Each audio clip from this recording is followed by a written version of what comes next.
Hey guys, this is Dave Wood. I'm actually talking to you right now out of my kitchen in Costa Rica. And the reason I'm here rather than being outside is because the lighting is all crazy bright and you probably wouldn't be able to see me anyway. So, I wanted to give you a thought that I had on what it really takes to recruit people into a network marketing company. When I got started in this industry, I was horrible at recruiting. I mean, I was bad. I remember the first presentation I ever showed was an hour and a half long, and I wasn't even halfway through my actual company presentation when the person just got up and walked out of the room.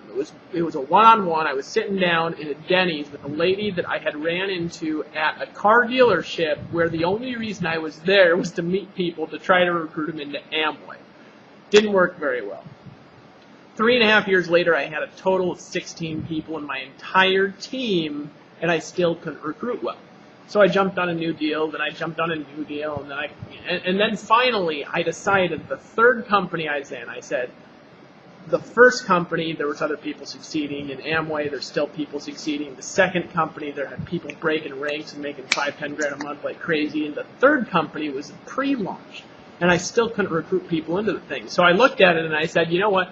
It's probably not the product, and it's probably not the comp plan. It's probably something that I'm doing.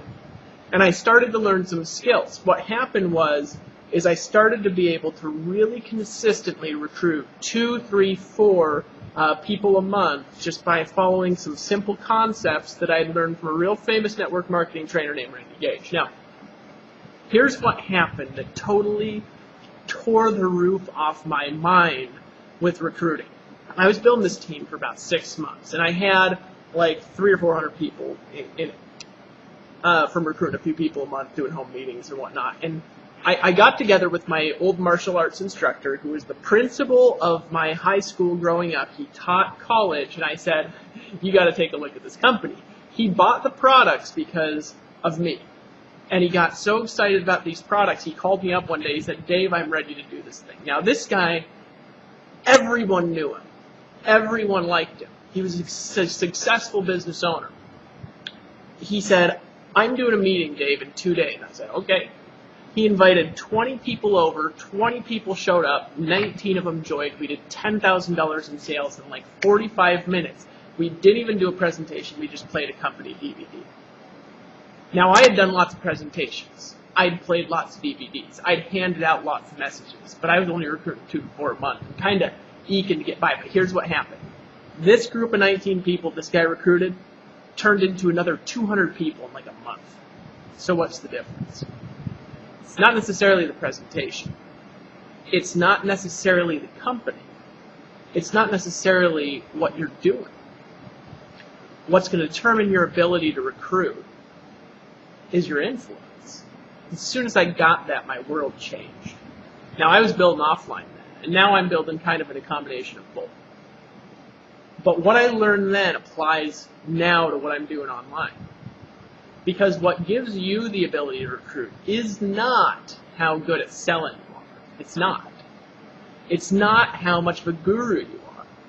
What gives you the power to move people is this. How many people are there where you could pick up the phone and call them and say, I want you to be at my house at 8:30 tonight. If you called them with 2 hours notice, how many of them would cancel their plans to show up? That's the question. How many people, if you picked up the phone and you called them, they would say, I can't believe you just called me. What's going on? And if you said, tonight at 8:30 p.m. Eastern Time, we're having a webinar, and you got to be there, how many of them would show up? Right? Just because it's you. Not because of the company, but because it's you. That's how you recruit. You develop relationships of influence with the right kinds of people. You could recruit anybody into a deal.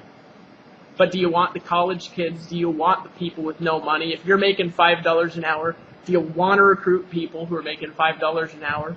Or do you want the movers? Do you want the shakers? Do you want the winners? Do you want the people who can move mountains in your team? Who are you building relationships with? Who are you connecting with?